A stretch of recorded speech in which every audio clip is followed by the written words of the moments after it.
மக்கள் தொலைக்காட்சி நேயர்களுக்கு வணக்கம். நம்ம தெய்வ திருக்கல்யாணத்துல அற்புதமா தெய்வ யானை முருகப்பெருமானுடைய திருமணத்தை பத்தி ரசிச்சுட்டு வரும்.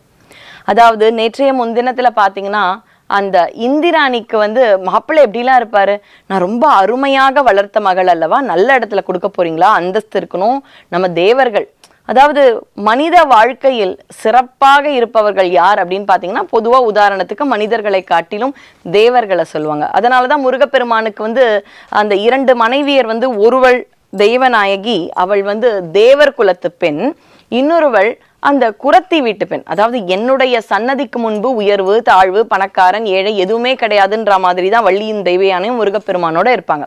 அப்படி உயரிய குலத்து பெண்ணானவள் அந்த இந்திராணி என்னவெல்லாம் கேட்பாங்க, அப்ப அழகு இருக்கணும், வீரம் இருக்கணும், ஏன்னா இந்த காலத்துல வேலையெல்லாம் இருக்கணும்ன்ற மாதிரி அந்த காலத்துல வேலை கிடையாது, அது